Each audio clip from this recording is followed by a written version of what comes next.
The Busy on Business podcast. Stories of resilient small business owners persistently working smarter to reach their goals despite obstacles.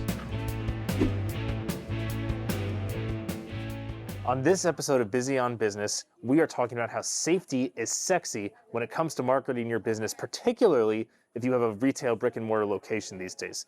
Now, we are going to be interviewing someone on here who I have known decently well for, a couple years, I think. It's my dad.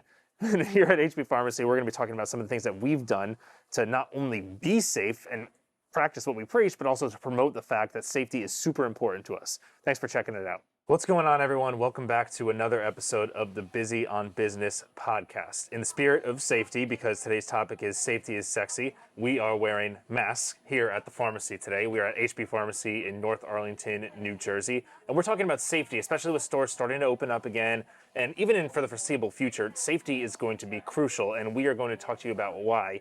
Today, I have the man, the myth, the legend, Johnny B. Good, aka John Bellitti, aka my father, who is a part owner here at the pharmacy, well, majority owner here at the pharmacy, and we're here to talk today about safety and what we've kind of seen and what we're doing safety-wise at the pharmacy. So let's get into it. What's up, Dad? How are you today? Good. Thanks for that amazing introduction. Okay. Yeah, well, we're here with our masks. I got my COVID cut. It looks like you've got your COVID cut as well. Yeah, I found my barber. He was back open, right? Yeah. Very nice. So I think that safety, I think you got to look at it two different ways. You have to look at it from a business perspective and how businesses are handling it. And then you also have to look at it as the actual individuals who are looking at their own personal safety, not related to any particular business, but just them and their family and how they view things. You know? Sure. So that's how I really look at things. I think that when we started looking at things here at HB, my first thought was, okay, we're going to be open. People are going to need medicine. What are we going to do here to protect the staff first? If our crew's coming in here and they're going to be doing everything they can to continue to help and serve the community here, what can we do to make sure they're safe? Sure. So that was my first concern. So yeah, let's go back then. I mean, you've been a pharmacist for how long again? Well, since 1986. 1986, and then you've owned the store since 89? 90. Okay. So it's been a few years. Have you ever seen anything like this? And you're at the front lines of healthcare as a pharmacist, right? Have you seen anything like this or any safety concerns globally like this in business in those however many years that is? Nothing even remotely close. Okay. No. So when this all started, and obviously we were an essential business, so it's a little bit different, but instead of shutting down fully, we took some pretty aggressive and extreme measures, and we shut down our entire retail operation. I guess talk about, why we did that. You kind of alluded to it, but let's talk about some specific reasons why we did that as a business. Well, I mean, we saw what was going on overseas. I mean, we saw what was going on in Italy, in South Korea, some other places, and we decided early on, and a lot of that from talking with staff members. I have a cousin in Italy that I communicate with, but too really James and Lena were really pivotal in really making sure we were as aggressive as possible. So we were talking about things in February and what we were doing, and we had things started rolling in late February, and by early March, well ahead of the state mandates, we had restricted access to the store so that you could only come hourly in. Cleanings. We had every hour religiously. Masks and gloves for every employee. The best masks we could get or buy for anybody who was on delivery or was a runner. We were running things out to people in the parking lot doing curbside pickup. We had tripled our deliveries. I mean, we were doing an amazing amount of deliveries, 3 drivers at a time all day, just to make sure everybody was getting their medicines, felt safe, and especially at the onset of all this, there was a tremendous panic, right? They weren't going to be able to get medicine, buy 3 months worth at least. There's going to be short supply of meds, so there was a complete panic. So it was palpable. Everybody was on edge. So we made sure we were there, but and we protected the store first. We made sure everybody in the store understood how serious it was, and everybody to a person was great. And we didn't thank God we didn't have one person get sick here, Right. which is really amazing because I can't tell you how many people, especially initially that first end of February, early March, how many people who ended up becoming Other COVID positive. essential businesses who had to shut down Yeah. because they weren't taken seriously enough. So, I mean, I think first and foremost, what you said there is a great point. Making sure your employees feel comfortable. Obviously, especially in healthcare, but any industry, even whether you're delivering food to people or delivering anything else, if your employees are not comfortable and not feeling safe, the quality of the product, whatever that product may be that you're presenting to your patients or your customers, will suffer for sure. You know what I mean? I think especially initially when this happened, and it's still a concern now, more so initially, people were like, well, what are they doing? Are they safe? Are they taking the appropriate precautions? And I think that has helped us, even though despite the fact that our entire retail store was shut down, maintain a decent level of cash flow throughout this to try to survive ultimately, Right. I mean, listen, we definitely took a hit. I mean, I've talked to many different stores, and it ranged. Some people didn't take a bad hit; they were at 10% off. I mean, other places were at 40 to 50%, some 60%. Our retail was completely shut down, so we didn't do any of all the other things that we normally do. That said, at least we were open, and at least we were helping people. Right. So, and listen, I think that as a business owner, just a philosophy I've had. Regardless of whether there's a pandemic or not, we call this the HB family, and and they're our work family and all that. So you can't call them that and be, sincere about it without then, when something like this has happened, not take a serious interest in making sure we protect them. Sure, that's a very Right? I fair mean, point. right? So let's talk about this from a marketing perspective then. We, throughout this entire thing and going forward now, even too, we've done a lot, not only to be safe and kind of practice what we preach, which is that first part of the thing they're saying, hey, safety is important to us. Here's how we're taking care of our staff. Here's how we're taking care of our people who are coming into our pharmacy, that kind of stuff. Now that we're open again, we just opened a week ago, I think.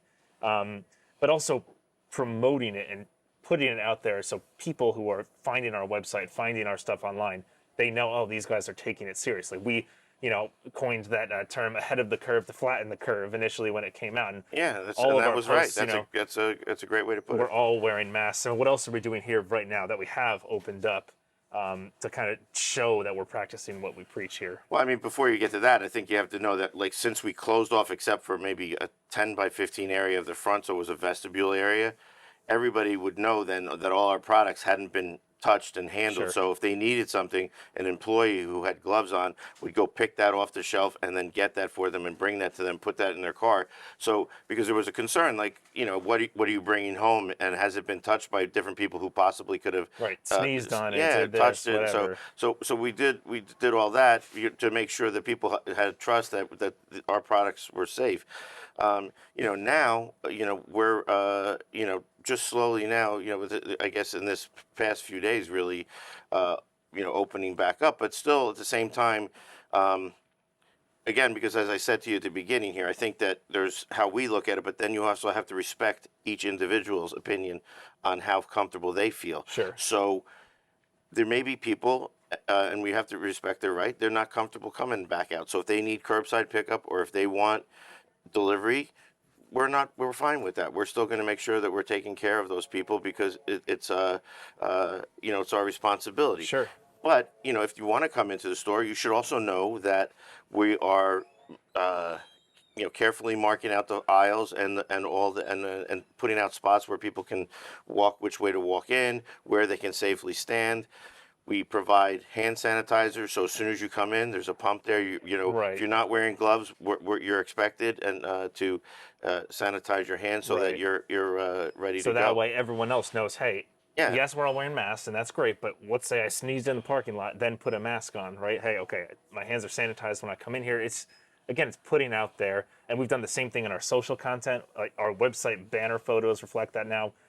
Even everything that we're doing online talks about safe delivery and free delivery, and here, don't worry about coming out. We'll take it to you. Especially, it's a little bit different. Everyone has different things that they sell in their business, but we have home healthcare products and other things like that too that we can take and bring to people and make it convenient that they can trust. Hey, this was handled properly. Right. This has, not been contaminated. That people, they are clean all the time. I see it on their site. I see it in their videos. I see it when I walk in.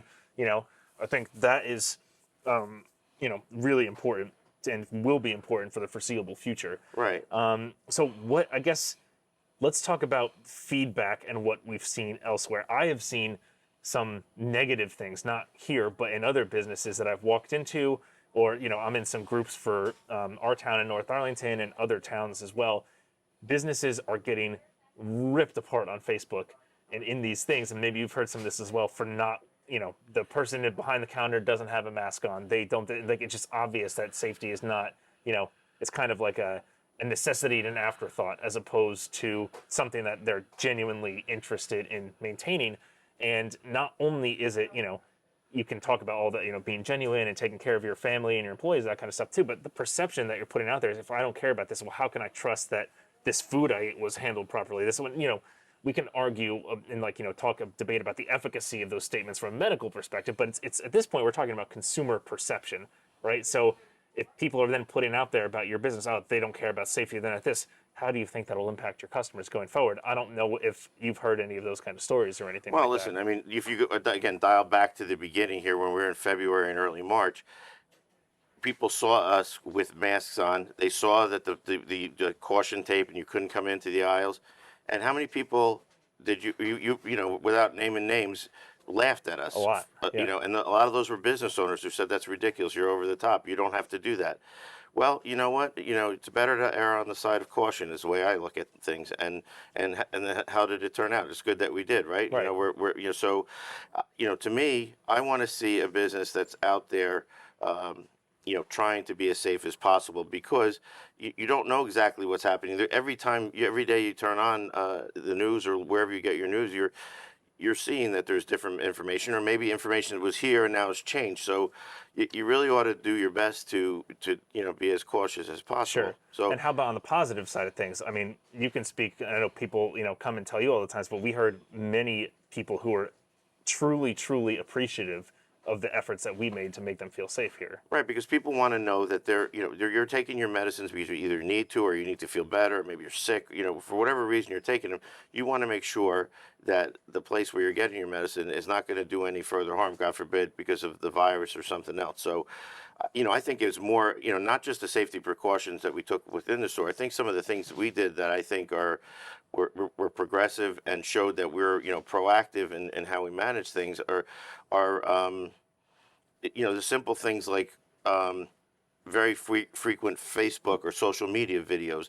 Hey, here's the latest information on the coronavirus. James did some great videos, one about how to properly use a mask. You know what I mean? So people got some really good, solid information. We also did a lot, on the phone. We had some of our techs and pharmacists taking the time to call employees. How are you doing? How are you doing? What's going on? Checking in. Some of the people who have been sick. Do you need anything? Because the other side of this is, again, I think that when a pandemic and something's going on, yes, you don't want to get sick, but you could also do a lot to be proactive and take good care of yourself, right? So you get some rest, make sure you're eating properly, exercise if that's even possible. But you could also do things, and some of the things that we did here were to promote your immune support, right? So if you're wanting to be a proactive person, do the best you can, then you should might as well do things like Sure. make sure your vitamin D level's good. You're taking some zinc, some of these other things. And So every business is different, right? Obviously, right, but that's for us. Yeah. That's what I think that and every business, some people can't do those types of things, but I think for our business, and our patients, what we could do is just offer these types of things. So I think the fact that we took time to call people that we were filling scripts for and make sure that they were okay. Some of the shut-in people too. And our drivers, as good as they were, sometimes Yeah. would even pick up something at a store because somebody couldn't get out. I think, the title of this episode is Safety is Sexy in Marketing right now, right? But I think truly that's kind of the result that we got to. But ultimately, what we're actually saying is you need to listen to, understand, and care about your customers and your patients or whoever it may be, right? So for us, that was, even though our store was shut down, being proactive and calling people and asking about immune support and home health care, other things that are related to our industry. Right. But other businesses not in, healthcare that I saw were, hey, these people are probably stuck. They can't get out to get food. Let me put together like a little, bundle or packet to kind of bring them that meal experience, or bring other things like that to try to put themselves in the shoes of Right. those people to, but again, if you're understanding that perception that they want something safe, they want to, kind of relive some of that normalcy, Right. and it's understanding your customers and adapting in that sense. Yeah, I mean, see a lot of that with, like, particular restaurants around here would put together, okay, family dinner for 4 to 6 people, put together a package. They'd even have it so you could just put your credit card in. Sure. You drive up, you'd put it Or into I've the seen some trunk. cool arts and crafts Yeah, bundles people put together, but yeah. the point is understanding your perception. Do something, right? Exactly. And don't just sit there and complain, trying to take action to do something differently. Without question, sure. But I think also for people who question, well, this doesn't matter, this is too much. We had people come in here who I heard, because it was kind of all hands on deck. So I was the clerk and that kind of stuff. So I would have direct access to our patients, and they would say, "Thank you so much for the sanitizer and for all of this stuff. I'm immunocompromised and I don't feel comfortable going anywhere in public, but I do feel comfortable coming here because." So like there are people out there who are at risk or in these populations who felt comfortable. So before you say, "Oh, that's stupid," or "Oh, I don't need to do that," or "Oh, I don't," it's too much, it's too annoying. It's overkill, sure. It's overkill. Don't do it because you're going to get killed on Facebook. Do it because it's the right thing, and that's how your customers want to feel valued. Yes, they appreciate that. They want to know that you care about them and their well-being. So, regardless of whether you're in healthcare or not, showing some sincere Right. concern and helping them help get through this kind of Sure. difficult time. Again, no matter what the business, try to think creatively to do something to give that person some sense of normalcy, whether it's a place that's a restaurant or whether it's a healthcare place or whatever. Doing some things like those creative things will help your customers feel better. And so I know Sure. we did whatever we could here for sure. So to wrap it up here, how, obviously this is kind of the beginning of things opening up. How do you see this, obviously from your opinion, your perspective, being on the front lines all these years, how do you see this kind of evolving from a, safety in especially retail business, but safety in, retail small business going forward? I don't know. I think that, for the foreseeable future, I think we're going to have to remain proactive and cautious. I think you will still see people wearing masks. You're going to still see cleaning. Now, we were on the hour, every hour cleaning. That's dialed back somewhat a little bit now, but it's still being done. So you're going to see a different version of what we have, Sure. a couple weeks ago, or but there's still going to be these some measures, because there's still that unknown about what's going to happen as we open up, and is there going to be that second wave or not? Who knows? So I don't think until we get into next year, until 2021, in the early 2021, where people have seen what's happened in this coming fall. I think that we're going to be in some kind of middle ground where we're still, being, at least in the pharmacy here, I feel that's where we're going to be. Sure. No, it makes sense. I agree with you. Yeah. Cool. Well, thanks for taking the time to join us today, Dad. Sure. It's good seeing you as always. Right. Well, yeah. Okay, why are you going to say that? No comment. Don't like to say that. Yeah, absolutely. Cool. I'm proud of you. I like this new podcast you're doing, and I'm happy to be here as your guest. Cool. Thank Well, you. thank you, sir. I appreciate Absolutely. that. And we will see you next time in the next episode. Tune in quickly for our episode takeaways from our conversation here with John. Thanks, everybody.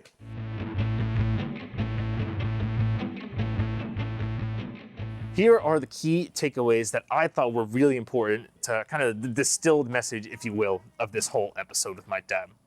First and foremost, practice what you preach and take care of your family. A lot of us in small business often say, this is our family, the employees are our family, blah, blah, blah, especially if it's a smaller community, you've got a single store. We act like everyone is our family, and we say that in our marketing and everything else. It's a family business. That's great. But when, the shit kind of hits the fan or things go down, you want to practice what you preach. So it's a pandemic, right? If your employees, your family doesn't feel safe, doesn't feel comfortable working, not only will the product suffer, but you'll probably have some, staffing issues and that kind of stuff too. And it's also just not really genuine. It might lead to some turnover and other issues. You want to protect your family first. So I thought that was the first point, even though it wasn't really related to marketing that my dad brought up. That was great. The second point is, it doesn't matter what you think about the situation. It matters what your customers think about the situation. You can argue the science, you can argue the validity of a lot of stuff, you can argue until you're blue in the face, and you can argue until you have no customers and you're out of business. I don't like wearing this thing. It sucks. It's a pain in the butt. But that's what we have to do right now, and that's what we're all doing to make everyone feel safe. It's all about perception, and especially at a time like this when, customers maybe are few and far between depending on how open you are right now. If you lose a couple people because they come in, they don't feel like you're being safe or treating them, with respect and keeping their safety in mind. If you lose 1, 2, 3 people, that's huge right now. Not to mention the fact that they could tell other people on Facebook or the internet these days. So keep that in mind. It's all about perception. And the last point here too is whether it's a pandemic, whether it's whatever issue might be going on, you need to adapt. The ones who figured it out the best, and kind of what the point of this whole episode is, yes, we said safety is sexy right now, and I think it will be sexy for the foreseeable future, especially if this comes back in the fall, who knows? But ultimately, it's understanding your customers and figuring out what their needs are. Those change. It may not be the same as it was 10 years ago. It may not be the same as it was last year. The business is, obviously, it's a little bit more obvious for us being in healthcare because, we're a pharmacy. But for other businesses who got creative and said, hey, what are people doing? They're stuck at home. How can I give them a dining experience at home or a family craft activity experience when they're stuck at home? The businesses that catered to the new circumstances, catered to the safety of their customers, and catered to, I guess, the new market desires of what people might be needing when they're stuck at home, those were the ones who adapted and figured it out and, were at least doing what they could to survive during COVID. So those were the big takeaways that I found from this episode. If you guys had any other ideas or takeaways yourselves, feel free to let us know in the comments. Thanks for checking this episode out, and we'll see you on the next one.